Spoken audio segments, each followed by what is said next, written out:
So we left that was it. We left it where it was at this time. My cousin was, I want to say she probably was like 4, maybe 5. And are y'all So now with the mom and the boyfriend? Are y'all transitioning with mom and boyfriend at this point? no, my grandmother had to go out of town for some business. Okay, So okay. it was she was supposed to been babysitting us, but that's not what happened. We got there. She acted like she was there when grandma dropped us off. Soon as grandma left, she went to go kick it and party. So she left us there with him. So at this time, then I end up starting one of my grandmother's best friend, her son, she had passed. My grandmother had been friends with this lady for over 30 something years. Well, after she passed, her son needed help cleaning out her stuff. So of course he's like, I'm gonna pay him, like, you know what I mean, you could bring him over to, so of course I'm like, all right, I'm always down to make some money. Process, he started raping me. So at this Whoa. time it's like a constant like thing that's going on, because now every other day he coming to get me, and this is what's happening. At this time in my head, I knew how my grandmother felt about me. So telling her this was a scary thing, because I knew either way I was gonna lose her, because I knew what she did was not gonna be anything that was she would ever be able to come back from. So at this point, I'm keeping this to myself. So at this point, I'm like spazzing out, but not spazzing out. So me and my grandmother got into it. I can't really remember exactly about what, but she took my phone. And she was, I was talking to her. Oh, she found out I was talking to this older boy. So she took my phone. So she's like, basically like, hey, like, you know what I mean? The world is this. So and I told her, I'm like, you can't protect me. She was like, what you mean? So I stormed off. Well, in the process of me storming off, my baby cousin went and told her what had happened with my mom's boyfriend.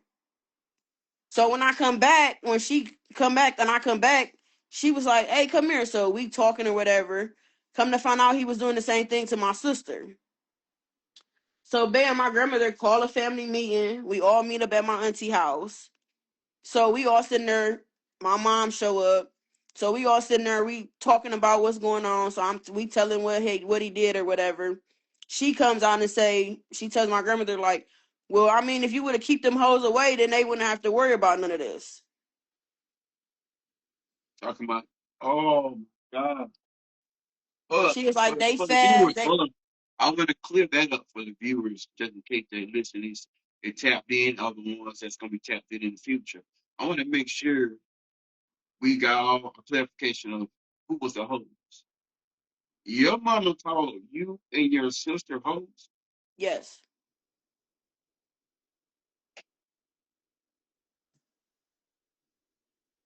Continue. So she basically was like, yeah, they fast asses, they keep coming around to this. So at this point, my grandmother and her basically get into it. She leaves. Then it comes down to it. My grandmother and my uncle take me out in the hallway. They was like, well, what you want? What you want to do? So my uncle, like, basically, I want his head on a platter. Honestly, like, that's what I want. Like, it ain't really no coming back from it. So my grandmother, I'm like, no, I'm like, I don't want y'all to go to jail. Like, I don't want none of that. So my grandmother filed a police report. We did all of that. When it came down to it, they came out, talked to me. They talked to my little cousin, but then they was like, well, when we take this to trial, we would have to put her on the stand. I couldn't dare put my cousin through that again. So I told them I had my grandmother drop the charges, because I couldn't dare Whoa. have my cousin have to sit on the stand and have to relive that moment and have to tell all these people that I just couldn't. So what you're telling me, and I've never heard nothing like this a day in my life, but it's going to educate the world about the pressure of different things, and you always thinking good about other people and putting yourself last, pretty much. Um, you telling me y'all had an iron case because there's two witnesses, two victims. You telling me that y'all know that y'all been sent to jail for 35 years. You're telling me that because of the love for your sister or cousin or My either, cousin, because both of them would have to get on this thing, you dropped the charges and a rapist man went free. I'm gonna let that sink in, people. I'm gonna let that sink in. So not only is he free, but he's doing it to other people too. right?